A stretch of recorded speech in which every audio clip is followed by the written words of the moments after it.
Bonne année, premièrement. Bonjour à tous et à tous. Bienvenue dans 5 points. Bonne année comme je viens de le dire, bonne santé. Nous sommes officiellement en 2023 depuis un moment même. Et vous avez entendu cette phrase bon nombre de fois. Aujourd'hui, je vais essayer de ne pas tergiverser et je vais directement parler dans le sujet. On va parler bien sûr, en tout cas c'est tombé sur un manga, encore une fois, pour cette œuvre qu'on va décliner aujourd'hui. Je crois qu'on les enchaîne là, les mangas, les dés veulent uniquement du manga. Aujourd'hui on va parler tout simplement d'un manga assez bien eu grande popularité, l'anime est excellent même. Fini au Japon bientôt dans 5-6 tomes en France. Bref, aujourd'hui accordez-moi quelques instants de votre vie, essayons de faire 5 minutes pour parler tout simplement d'un manga qui va être explosif, flamboyant, bref, de Fire Force.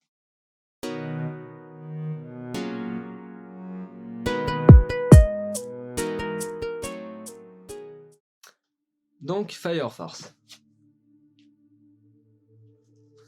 Fire Force, bon, de son vrai nom que je vais vous laisser mettre, je vais laisser mon remettre ça là, se nomme, édité par Kana en France, dont on est bientôt au 27e tome qui sort fin janvier de mémoire.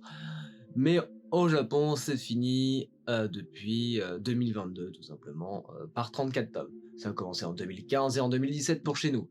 Je crois que c'est l'éditeur Kenshebo. Kodansha. Voilà. Bon, l'auteur, illustre auteur, donc Atsushi Okubo, hein, qui a fait bien sûr, en plus de Fire Force, un illustre manga, l'un de mes mangas préférés qui est Soul Eater.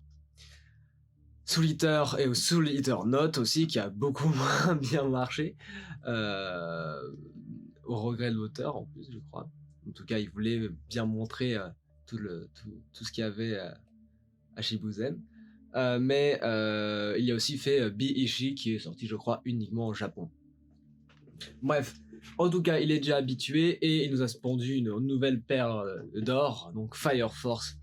Fire Force, c'est un shonen bien sûr, hein, on va retrouver tous les clichés du shonen, tous les atypiques, toutes les raisons de pourquoi on lit un shonen en réalité. On va suivre donc, ça va être de la fantasy de mémoire, de l'action-aventure, science-fantasy, surnaturel, armée, exorciste, comme pour être plus exact, brigade de pompiers, etc. Religion. On va suivre tout simplement ce petit personnage, hein, je vous présente Shinra, et je ne vais pas prendre son nom de famille, donc je vais juste dire Shinra. Shinra Kusakabe, voilà. Shinra Kusakabe, il vit en l'an 196-198 du calendrier solaire. Et hommes et femmes vivent avec une sorte, on va dire, un phénomène qui existe dans notre monde, je crois même, qui s'appelle la combustion spontanée.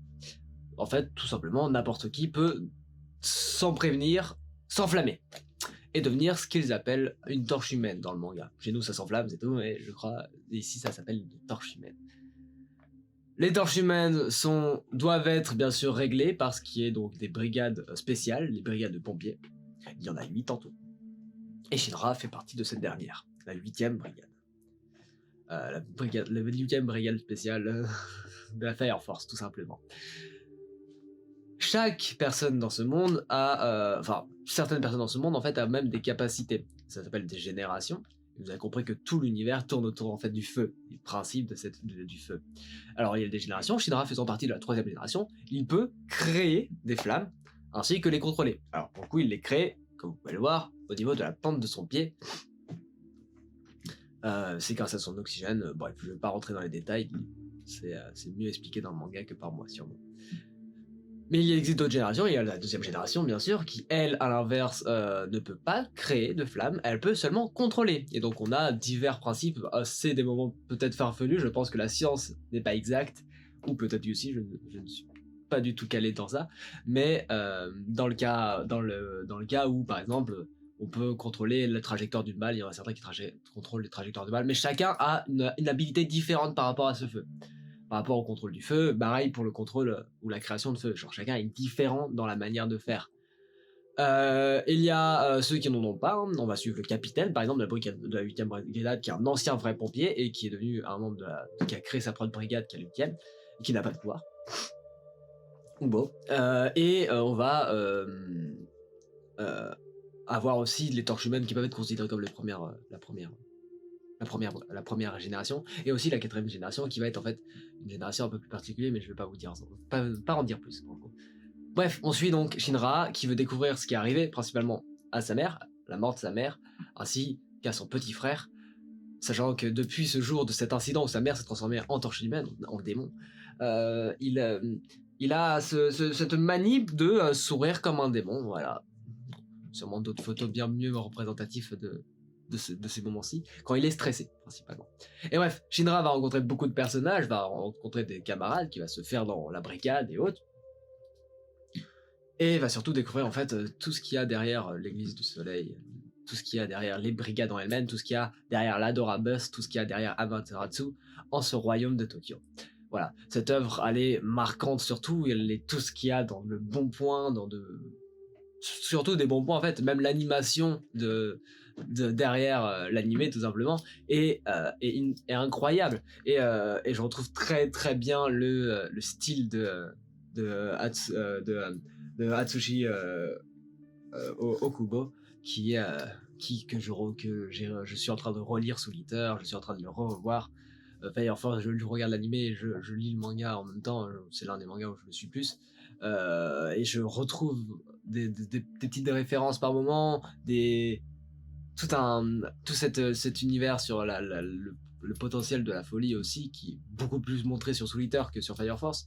Mais voilà, il y a une idée qui est bien amenée, et qui est bien amenée tout au long et bien expliquée, genre il part pas dans tous les sens, et c'est pour ça sûrement que j'adore, surtout j'adore le dessin aussi de cet auteur qui a un peu changé par rapport à Soul Eater, même s'il y a des détails qui restent, surtout ses sourires qui sont un peu angoissants par moments, bien pu retrouver sur Twitter. Mais les mascottes aussi, c'est cocasse les mascottes. Mais voilà, c'est un manga assez marquant qui t'invite vraiment dans une proposition de shonen très nouvelle et très bien ambiancée. C'est sûrement pour ça que je vous ai piqué 5 minutes de votre vie, peut-être un peu plus, 7, 6, pour parler de Soul Eater. Pardon, je me trompe, mais Soul Eater est marquant. Je veux absolument faire un épisode sur Soul Eater, sur Fire Force, pardon. Fire Force, donc par les éditions Canard en l'occurrence. Voilà. Et Shinra, j'espère que le final de Shinra, parce que j'ai vu la cover du tome 34, voilà, la cover du tome 34 qui est exceptionnelle, je trouve. 34 ou 31, je sais plus. Voilà. Bref, merci à tous d'avoir regardé cet épisode. Je vous invite à faire ce que vous voulez. Voilà. Et à un prochain épisode.